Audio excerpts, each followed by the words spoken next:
Ar-Rahmanir-Rahim. Maliki yaumiddin. Iyyaka na'budu wa iyyaka nasta'in. Ihdinas siratal mustaqim. Siratal ladzina an'amta 'alaihim ghairil maghdubi 'alaihim waladdallin. Amin. Bismillahirrahmanirrahim. Alhamdulillahi rabbil alamin. Wassalatu wassalamu ala sayyidina Muhammadin wa ala alihi wa sahbihi ajma'in. Amma ba'du. Qala al-musannif rahimahullahu ta'ala adabul ghusl min al-janabah. Fa idza asabatka janabatun min ihtilamin أو بكاء فخذ الإناء إلى المغتسل واغسل يديك أولا ثلاثا. Alhamdulillah, pada pertemuan malam hari ini dalam ta'lim kitab Hidayatul Hidayah Imam Abi Hamid Muhammad bin Muhammad Al-Ghazali rahimahullahu ta'ala wa nafa'ana bihi wa bi'ulumihi fid dharain amin. Kita akan memasuki bab adab al-ghusl minal janabah. Adab yakni kesunahan-kesunahan dan kewajiban-kewajiban ketika mandi daripada mandi junub. Ketahuilah bahwa al-ghusl di sini mandi secara umum hukumnya mubah. Hukumnya mubah. Mandi itu asal muasal hukumnya mubah. Ente mau mandi, enggak mau mandi tidak dosa. Ya. Hukumnya mubah. Tetapi di sini ada perkara-perkara yang dapat mewajibkan kalian mandi, kudu mandi, harus mandi. Dan ada perkara-perkara yang mensunnahkan kalian mandi. Maka dari itu di dalam masalah adab al-ghusl minal janabah di sini Al-Imam Al-Ghazali akan menerangkan bagaimana cara kita dari awal sampai akhir dalam melaksanakan mandi wajib. Dan perkara-perkara yang mewajibkan mandi itu di dalam kitab-kitab fikih ada 6. Ya. Yang wajib bermandi ada 6. Selain itu sunnah, bahkan mandi mubah. Ya, di antara 6 itu adalah apa? Khurujul mani, keluarnya sperma. Min ihtilamin, baik dengan ihtilam ataupun dengan cara yang lain. Apabila keluar sperma, maka wajib mandi. Yang kedua, iltiqal khitanain. Bertemunya dua kemaluan, yakni berhubungan intim. Apabila seorang laki-laki dan perempuan melakukan berhubungan intim, maka diwajibkan mereka berdua untuk mandi. Dan yang ketiga yaitu al-haid, yakni taharah anil haid, suci dari haid. Wanita suci dari haid, ketika dia wajib untuk melaksanakan sholat kembali, maka dia wajib sebelumnya untuk mandi suci. Ya. Dan yang keempat, nifas. Selesai nifas, setelah melahirkan keluar darah nifas, kemudian selesai, maka berhenti itu darah nifas, wajib mandi. Yang kelima, al-wiladah, melahirkan. Ada wanita melahirkan, setelah melahirkan maka dia wajib mandi, walau mudghatan walau alaqatan, walaupun itu yang melahirkan bentuknya mudghah, segumpal darah atau segumpal daging. Waliyadzubillah, seperti keguguran. Ya, ada wanita keluar keguguran tapi itu segumpal darah atau segumpal daging, dan itu dinyatakan oleh dokter atau bidan bahwa itu akan jadi anak, bakal jadi anak. Maka setelah itu dia wajib mandi. Dan yang terakhir al-maut, mati. Ya, wajib dimandikan. 6 perkara itu yang mewajibkan mandi. Kemudian ada pun yang sunnah di dalam mandi banyak, seperti sunnah mandi ketika kita mau sholat Jumat, ketika hari raya mau sholat Id, ketika Idul Fitri dan Idul Adha sholat mau sholat Id, kita disunahkan untuk mandi. Kemudian apalagi sunnahan seperti mau sholat gerhana. Kalau ada sholat gerhana misalnya jam berapa gerhana matahari atau gerhana bulan, sebelumnya kita disunahkan untuk mandi, seperti mandi wajib. Ya, sunnah. Seperti itu. Itu macam-macam daripada mandi wajib dan mandi sunnah. Dan ini tata caranya secara umum, baik mandi wajib maupun mandi sunnah. Adapun mandi yang mubah ada tarawih, seperti mandi pagi, mandi sore untuk seger-seger, itu hukumnya mubah. Mubah. Ente mau mandi sore, tidak mau mandi sore, tidak dosa. Ya, tidak kena dosa. Seperti itu. Dan sebelum kita lanjutkan, ini ada sedikit pengumuman pemberitahuan atau peringatan buat kita semua bahwa yang ada di grup ataupun yang tidak ada di grup, yang penting yang hadir di sini, saya harapkan 1 atau 2 orang, atau kalau bisa semuanya, setiap selesai taklim dari sini itu untuk memiliki ringkasan apa yang kalian dapat daripada taklim, dan setelah itu dimasukkan di grup. Seperti kemarin contohnya nanti saya kirimkan di grup, seperti kesunahan malam hari raya. Nah, dari awal baca apa. Nah, setiap taklim di sini kalau bisa dari yang kemarin, dari sunnah wudu itu dibikin nomor 1, nomor 2, nomor 3. Nah, itu kalau kalian sampai selesai, lama-lama kalian punya ringkasan kitab Hidayatul Hidayah. Ya. Jadi nanti misalnya ada al-ghusl minal janabah, ada mandi junub yang pertama misalnya cuci tangan dulu, wastanji, kemudian cebok, kencing dulu, kemudian cebok, dan sampai terus-menerus niat dan lain-lainnya sampai selesai. Ada ketika masuk kamar mandi, nomor 1 ini, nomor 2 ini, nomor 3. Kalau seperti itu, nanti kalau ada yang kalau ada yang nggak paham atau yang kurang jelas atau apa, bisa saling satu sama lain, bisa saling memberi masukan atau memberi tambahan apabila ada yang kurang. Wahakana afdal. Ini lebih bermanfaat buat kita dan buat yang lain juga. Ya, itu saya sarankan, saya anjurkan. Tafadhol kalau ada yang mau. Dan itu salah satu penyebab kalian insya Allah futuh al-arifin, diberikan futuh sama Allah Subhanahu wa ta'ala. Kalau ada kalian, anak cucu kalian bakal jadi orang alim, itu dijamin insya Allah. Ya, kalau ada keinginan seperti itu, ringkaskan. Tidak apa-apa, sedikit demi sedikit yang kalian dapat. Nanti bisa saling memasuk satu sama lain, memberi masukan, tambahan-tambahan dalam grup, supaya grup itu hidup dalam pembahasan tentang ilmu. Ya, bukan cuma upload sana, upload sini, ada yang meninggal, innalillahi wa inna ilaihi raji'un, ada yang ini, bukan cuma itu. Tapi di situ ada pembahasan ilmu, ada kajian yang bisa didapat dalam grup tersebut dari hasil ringkasan-ringkasan kalian. Seperti itu. Nanti bisa juga kalau ada yang kurang jelas atau apa, bisa ditanyakan di dalam grup seperti itu. Tafadhol, silahkan kalau ada yang mau. Masya Allah, ini Anjer pahalanya sangat besar. Ya, pahalanya sangat besar. Itu kami harapkan aja. Silahkan kalau ada yang mau 1, 2. Kalau bisa semuanya, Masya Allah. Kalau bisa semuanya. Yang ada di sini punya catatan. Ya, atau mungkin nanti ada yang kurang pas, bisa tanya sini, bisa tanya situ. Seperti itu. Kemudian kita masuki pembahasan pertama. Di sini ada pada usul minal janabah. Ketahuilah al janabah, yakni al junub. Junub itu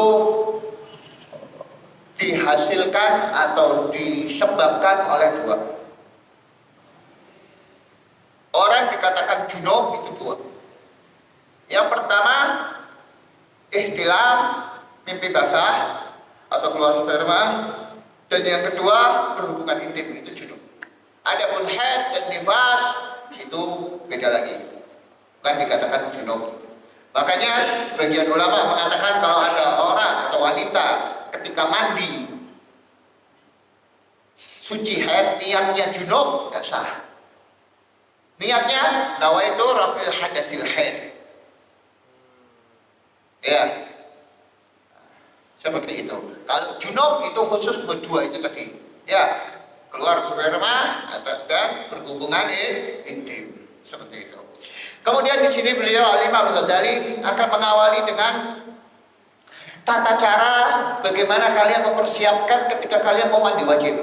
Ini kalau zaman dulu, faida asobat kajanabatun min ihtilamin aw wiqa. Apabila kalian terdapati dalam diri kalian itu janabah junub, nah ini disebutkan min ihtilamin, dari ihtilam mimpi basah aw wiqa al-jima, berhubungan intim. Nah itu dua. Ya, fakhudhil ina ilal muhtazal, maka ambillah air, siapkan air, wadah yang buat naruh air, al-ina, wadah ember atau apa ini kalau zaman dulu ya. Siapkan ilal muhtasal. Muhtasal itu tempat mandi bak. Ya kalau zaman dulu kan kamar mandinya itu pakainya bak. Siapkan ina buat ngambil air kalau zaman dulu. Kalau sekarang mungkin nyalain keran kalau ada baknya, atau siapkan air, pokoknya persiapkan. Ya, waqsil yadaika awalan salasan, dan cucilah tangan kalian sebelumnya 3 kali. Ya, di sini secara ringkas. Ya, akan tetapi sebelumnya sama seperti wudu untuk membaca basmalah juga. Ya, membaca basmalah bismillahirrahmanirrahim itu sunnah, kemudian siwak juga sunnah, kemudian baru cuci tangan dulu 3 kali. Sebelum dari itu semua disunnahkan apabila setelah keluar sperma atau setelah berhubungan intim untuk kencing. Untuk kencing. Kencingkan. Ya, kenapa soalnya? Satu, ditakutkan kalau kita belum kencing langsung mandi wajib. Setelah mandi wajib kita kencing, ditakutkan itu sisa-sisa sperma yang ada di saluran tadi keluar lagi secara kita tidak sadar. Nah, dengan kencing sebelum kita mandi, otomatis itu sisa-sisa mungkin sperma yang ada di batang atau di dalam saluran tadi itu ikut keluar semua jadi tuntas. Bahkan di madhab yang kedua nih, bahkan di madhab Imam Malik, kencing atau buang air, kencing ya khususnya, itu hukumnya wajib. Jadi ini orang mandi wajib, ya mandi janabah belum kencing tidak sah. Harus kencingkan dulu. Biar apa? Biar tuntas. Ya, nah kalau kita hukumnya sunnah. Khurujan anil hilaf, keluar daripada perbedaan pendapat tadi. Kencingkan dulu. Setelah kencing baru jabok. Ya, istinja jabok. Seperti kemarin dalam adab istinja kita sudah terangkan. Kemudian baru waqtasil salasan yadaika awalan salasan. Cuci 3 kali tangan kalian.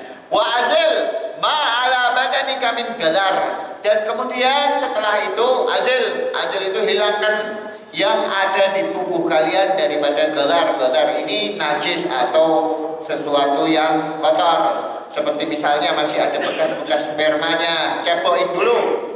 Ya, cepokin dulu sampai bersih, atau masih mungkin ada darah dan lainnya di badan kita, bersihkan dulu dari najis. Kemudian apa setelah itu?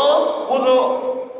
Sunnah ini wudu. Wudu kama sabaqa fi wudu'i kalis shalah ma'a jami'id da'awat wal adkar. Kemudian wudulah sebagaimana kami terangkan kemarin di dalam bab wudu, seperti wudu kalian ketika mau sholat dengan semuanya daripada doa-doa dan zikir-zikir di dalam wudu. Wudu dulu itu afdalnya. Kemudian wa akhir ghaslaka damai. Kemudian akhirkan, jadi wudu tapi kaki jangan disiram dulu. Kaki jangan disiram dulu. Jadi habis kepala, telinga udah kan kaki jangan dulu. Apa itu? Kaila yati alma, supaya tidak boros air. Yang kaki nanti terakhir. Ya. Kenapa soalnya kaki? Yang kaki itu ikut di dalam mandi wajib. Ketika kalian sudah niat mandi wajib, kan nanti kaki juga disiram, ya kan, juga dibasuh. Nah, itu sudah termasuk daripada wudu. Itu cara Al-Imam Al-Ghazali untuk mengirit air supaya gak boros, seperti itu. Adapun wudunya itu hukumnya sunnah. Ya, wudunya hukumnya sunnah. Di sini para imam, para ulama menyebutkan bahwa wudu di dalam mandi wajib itu ada 3 keadaan. Baik setelahnya, baik sebelumnya, atau di dalam, di tengah-tengahnya, ataupun setelahnya. Semuanya itu hukumnya sunnah. Adapun tata cara yang secara urutan, pertama apabila kita masuk kamar mandi itu kencing dulu. Setelah kita junub, kita kencing dulu sampai tuntas, baru cebok. Setelah cebok itu supaya kita tidak batal atau supaya kita nggak nyentuh. Nanti kalau kita mau wudu, supaya kita nggak nyentuh tangan kita ini kemaluan kita kan batal akhirnya wudunya. Kan kalau mandi akhirnya nyentuh kemaluan, batal wudunya. Eman wudu, iya kan? Nah, caranya gimana? Sebelum mandi wajib, ketika setelah cebok, niatin dulu ketika kalian menyiram 2 kemaluan kalian, yakni depan dan belakang. Gimana? Nawaitu raf'il janabah anil kubulain fardhan lillahi ta'ala. Baru ambil gayung, siramkan ke kemaluan depan dan kemaluan belakang, dicebokin semua, sekiranya kena semua air, sudah selesai, baru nanti mandi wajib. Supaya apa? Itu sebelum wudu ya. Habis itu wudu baru nanti mandi wajib. Supaya apa? Supaya kalian nanti pas mandi, kalau kesentuh tangan kalian dari kesentuh kemaluan, tidak batal. Atau tidak perlu dibasuh lagi ketika mandi, karena tadi sudah dibasuh. Jadi kalian tinggal basuh pinggir-pinggirnya aja. Tidak usah megang-megang kemaluan lagi. Karena tadi sudah raf'il hadasil janabah, sudah mengangkat hadas janabah, hadas junubnya tadi. Paham ya urutannya ya? Habis cebok ya, baru niatin, setelah itu wudu, setelah itu baru ini. Fa'idha faraghta minal wudu. Kalau kalian sudah selesai dari wudu, ya, fasubbal ma'ala syakkikal aiman, maka tuangkanlah air, siramkanlah air ke bagian kanan tubuh kalian. Bagian kanan dari atas ke bawah sini, sampai kaki ya. Dari sini nih, sampai kaki bagian kanan. Ya, salasan 3 kali. Wa anta nawil raf'al janabah, dan dalam keadaan kalian ketika menyiramkan berbarengan dengan niat raf'il janabah. Nawaitul ghusla li raf'il hadasil akbar fardhan lillahi ta'ala, boleh. Nawaitu raf'il janabah, nawaitul ghusla li raf'il janabah fardhan lillahi ta'ala, boleh. Jangan nawaitul ghusla tok. Kalau pakai nawaitul ghusla tok nanti tidak sah. Nawaitu raf'il janabah atau nawaitu raf'il hadasil, nawaitul ghusla li raf'il hadasil akbar. Harus ada itu, karena kalau mandi di sini ada yang sunnah, ada yang wajib, ada yang mubah. Kalau wudu boleh nawaitul wudu fardhan lillahi ta'ala, tidak perlu pakai nawaitul wudu li raf'il hadasil asghar fardhan, karena wudu hakikatnya wajib, ya kan? Dalam keadaan niat, dimanapun basuhan terserah, mau kaki dulu, bagian kanan, pokoknya bagian kanan ya. Mau paha dulu, mau dada dulu, yang penting bagian kanan. Sunnahnya seperti itu. Ini sunnah ya. Thumma ala syakkikal aisar. Kemudian 3 kali yang sebelah kiri. Setelah kanan 3 kali, kiri 3 kali, depan. Thumma ala ra'sik. Kemudian kepala kalian 3 kali. Wadlub ma aqbala min badanika wa ma adbar. Kemudian setelah itu gosoklah sambil disiram itu apa yang ada di badan kalian, bagian depan dan bagian belakang. Nah, ini kan sudah disebutkan bagian belakangnya. Iya kan? Bagian belakang itu ada 2 keadaan. Mau kanan, dulu kan tadi kanan 3 kali depan. Setelah itu kanan belakang. Setelah itu kiri depan, setelah itu kiri belakang, boleh. Atau mau kanan dulu 3 kali bagian depan, kiri bagian depan 3 kali, baru kanan belakang 3 kali, kanan belakang kiri 3 kali. Terserah.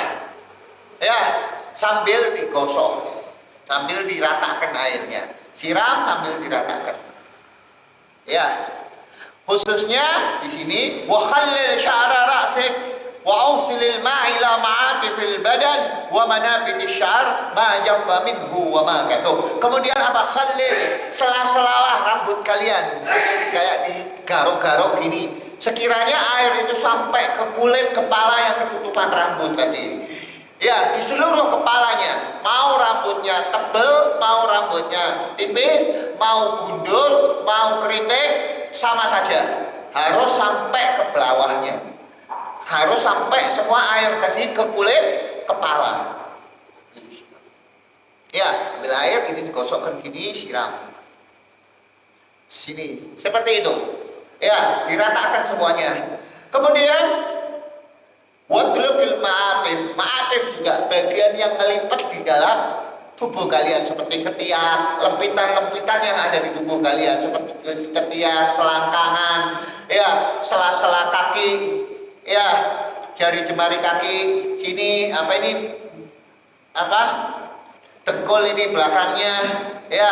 Terus mana lagi? Kalau orang biasanya gemuk, orang yang gemuk itu sini perutnya ada lipetan-lipetannya, ya. Terus pusar. Terus kalau misalnya orang yang gemuk juga ininya, ya kan? Nah, itu harus dikenakan semua. Ketika nyiram harus digosok supaya air kena ke dalamnya. Seperti itu cara mandinya. Di sini tidak ada perbedaan antara rambut tebal atau enggak. Semuanya harus. Hatta yang gondrong, hatta yang keribu, rambutnya ya harus kena semuanya. Ini berat kalau orang punya rambut gondrong, mandi wajibnya sejam. Ya, wis entek sampune akeh, mandi wajibnya sejam. Dan satu lagi yang tidak ada di sini, jangan sekali-kali mandi wajib pakai sabun. Ya, jangan mandi wajib pakai sabun. Loh, terus gimana? Loh, terus masih bau badannya? Enggak. Kalian mau pakai sabun boleh. Kapan? Setelah kalian selesai mandi wajib. Setelah selesai, sekiranya semua udah kalian don, tidak perlu yakin ya. Kalau yakin akhirnya nanti jadi was-was. Tidak perlu yakin. Don, sangkaan 80% meski kayaknya kena semua ini. Bagian belakang sini, ya depan semua kayaknya udah rata kena air. Kepala, ya sudah kena semuanya. Don, cukup 80%, tidak boleh yakin. Kalau yakin malah kalian was-was. Tidak harus yakin, tidak harus. Bukan tidak harus yakin 100% itu canda kapan tidak. Repot itu kalau gitu. Ya, 80% cukup. Kalau yakin Don, sangkaan yang kuat sudah cukup. Tidak perlu yakin. Nah, kalau sudah gitu, baru kalian ambil sabun, udah sabunan. Jangan pas kalian sabunan atau di tengah-tengah mandi kalian sabunan terus siram, ini siraman yang wajib. Kenapa? Soalnya kalau kalian badan kalian masih ada sabun, ketika kalian siram, otomatis itu air yang nempel ke kulit kalian berubah jadi air sabun, ketutupan sabun tadi. Makanya hati-hati. Maksudnya di sini, ini pernah ditanyakan, Anda masih ingat? Pernah ditanyakan ada satu pertanyaan ketika itu waktu ada Habib Abu Bakar Al-Masyhur Al-Adani, Allah yarhamu. Ya, ketika di Sapuro ada tanya jawab, Bukit Panggung itu beberapa tahun yang lalu itu. Ya, itu ada tanya jawab, ada yang tanya itu seperti itu, kalau mandi wajib pakai sabun boleh apa enggak? Jawaban beliau yakni kalau pas lagi yang wajib jangan pakai sabun dulu. Kapan? Kalian pakai sabunnya setelah selesai, baru pakai sabun, pakai sampo, silahkan. Jangan pas mandi rambutnya sini disampuin, jangan. Jadi ajari wanita-wanita kalian, ya adik, istri atau saudara kalian, jangan menganggap bahwa keramas itu harus pakai sampo. Ini saya sering dengar wanita itu menganggap, oh saya mau keramas dulu. Keramas di sini maksudnya harus pakai sampo. Enggak. Keramas maksud, kalau yang dimaksud di sini keramas ini mandi wajib, enggak boleh pakai sampo dulu. Nanti pakai samponya. Ya. Sering kan dengar kan keramas, tapi harus pakai sampo, enggak. Malah enggak boleh seperti itu. Kemudian wahdar antamassadza karaka ba'dal wudu. Nah, di sini sebutkan kalau kalian pakai cara yang ini, hati-hati. Kalian jangan menyentuh kemaluan kalian, nakar ya, di kemaluan kalian setelah wudu. Fa idza asabathu lihat, apabila tersentuh tangan kemaluan kalian, fa'idil wudu, maka baleni wudu ya ini batal. Ya kan, yang membatalkan wudu salah satunya apa?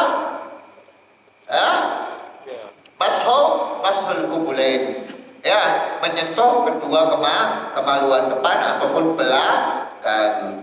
Nah, kalau kita sudah seperti tadi, tidak perlu disiram lagi kemaluan depan belakang karena kita sudah niat raf'il janabah minal kubulain yang awal tadi. Kemudian wal fariidhah min jumlah dzalik an-niyah. Intine, maksudnya di sini yang wajib dari semua ini cuma dua toh,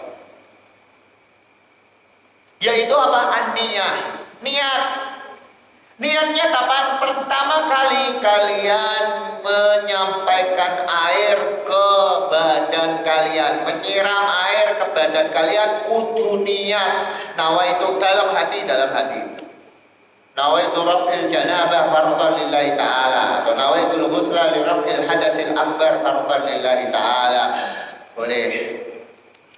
Seperti tadi, harus niat. Ketika pertama kali, selama kalian tidak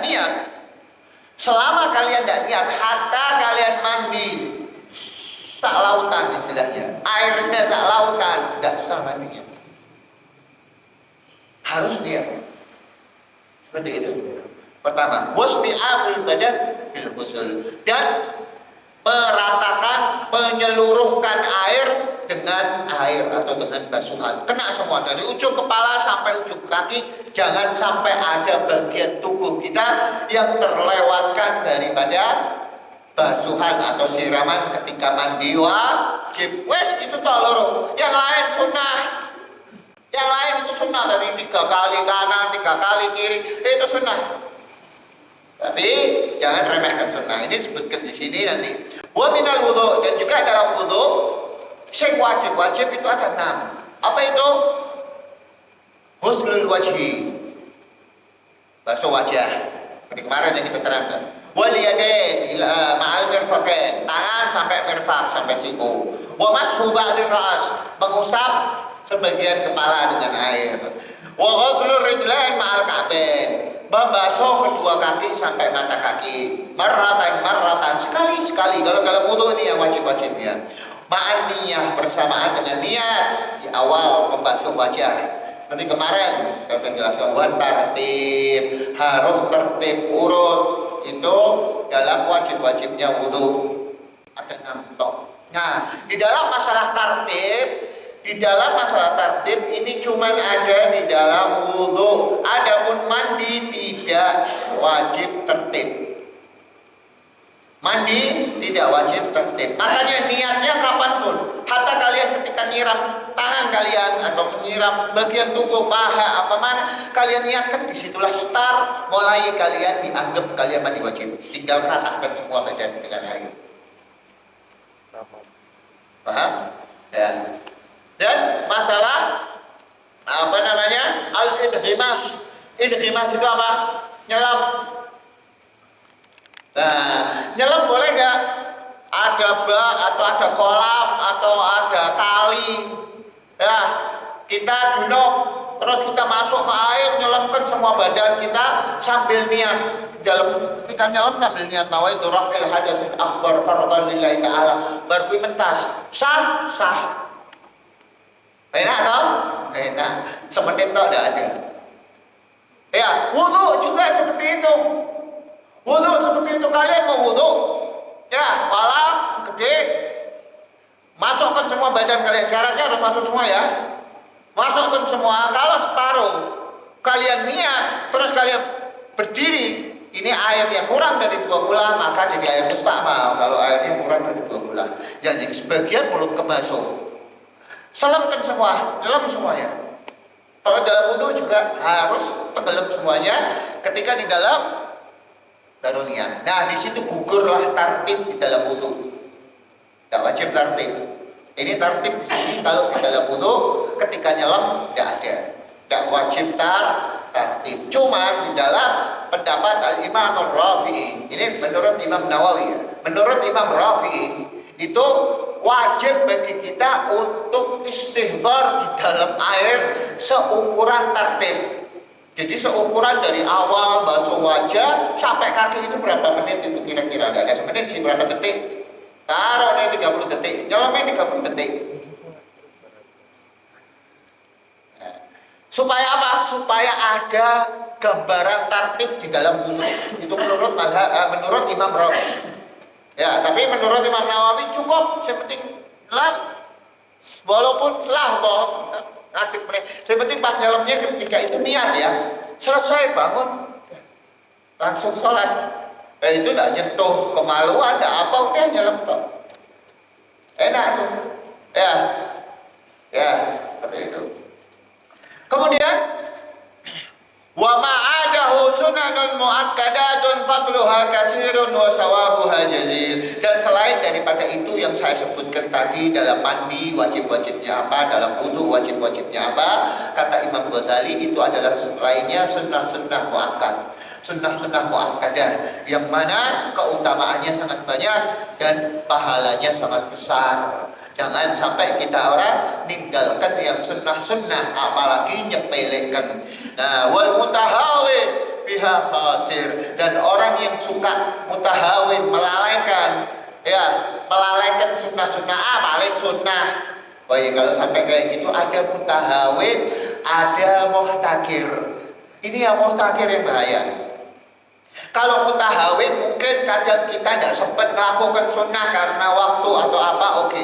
Tapi kalau mustahkir, merendahkan, ini bisa bahaya, bahkan bisa menyebabkan kufur, orang bisa kafir gara-gara merendahkan sunnah. Allah paling sunnah bahaya, Allah sunnah Allah bahaya. Ya, ini tidak boleh. Ya. Wal mutahawin khasir. Orang yang melalaikan sunnah, maksudnya akan sunnah khasir, kata beliau, rugi, termasuk orang-orang yang rugi. Bahkan katanya, wa bi asli fara'idihi mukhatir. Bahkan kalau yang wajib-wajibnya dia mutahawin, melalaikan yang wajib-wajibnya, maka mukhatir, dalam keadaan khatar, bahaya. Ya, yakni mendekati ke kekafiran. Hati-hati, ya, mutahawin khususnya di dalam wudu, di dalam sholat, di dalam yang wajib-wajib, ini bahaya. Ini bersumber daripada mutahawin anil adab, thumma mutahawin anil sunnah, thumma mutahawin anil fara'id, thumma mutahawin anil Islam waliyadzubillah. Orang yang suka nyepelekan adab, walaupun itu bukan sunnah, tapi adab, malah paling adab itu sunnah. Nanti lama-lama dia akan menyepelekan yang sunnah, ala paling sunnah. Orang yang menyepelekan sunnah, lama-lama dia akan menyepelekan yang wajib. Orang yang lama-lama menyepelekan wajib, lama-lama dia menyepelekan agama Islam. Orang yang menyepelekan agama Islam, seorang kafir, maka dia keluar dari agama Islam. Hati-hati, jangan suka menyepelekan, bahkan walaupun itu hanya adab, sebatas adab di dalam perilaku kita. Itu yang disebutkan oleh para ulama. Fa innal nawafil jawabirul faraid, karena sesungguhnya kesunahan-kesunahan yang kalian lakukan baik di dalam wudu maupun dalam mandi wajib maupun di dalam sholat maupun di dalam apalagi amalan-amalan yang lain, sunnah-sunnah itu adalah jawabir, penambal daripada faraid. Aslinya di sini jawabir, di sini penyempurna daripada perkara yang wajib. Seperti misalnya perkara-perkara sunnah di dalam sholat, kita melakukannya itu bisa menambah atau menyempurnakan sholat kita. Ya, seperti menggunakan siwak dan lain-lain.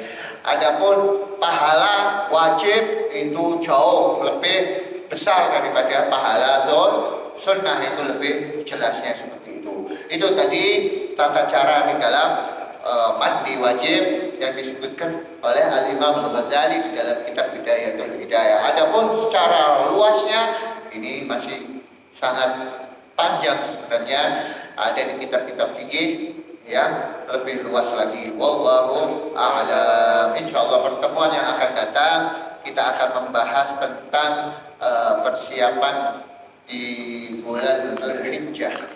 Ya, karena tanggal hari Sabtu depan itu masuk tanggal 1, tanggal 8 itu tanggal 1 Dzulhijjah insyaallah. Apa saja yang perlu kita amalkan, bagaimana amalan-amalan, dan nanti bagaimana hukum udhiyah dan bagaimana kita menyambut Idul Adha, insyaallah akan kita bahas dalam 2 pertemuan sampai Idul Adha insyaallah. Wallahu a'lam. Subhanakallahumma wa bihamdika asyhadu an la ilaha illa anta astaghfiruka wa atubu ilaik. Subhana rabbika rabbil izzati amma yasifun wa salamun 'alal mursalin walhamdulillahi rabbil alamin. Ya rabbana ya rabbana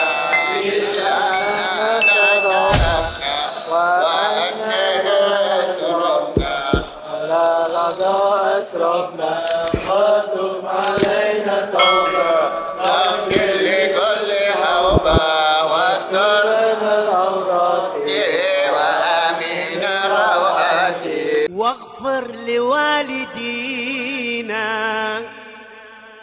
ربي ومولودينا والأهل والإخوان وسائر الخلان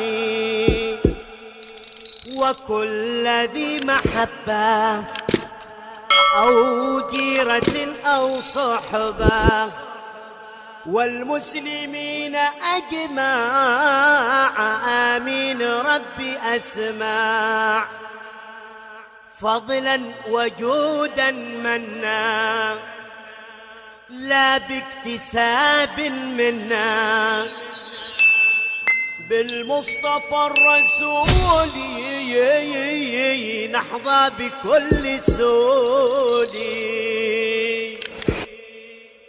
صلى وسلم ربي عليه عد الحبي وآله وصحبه عداد طش السحب والحمد للإله في البدء والتناهي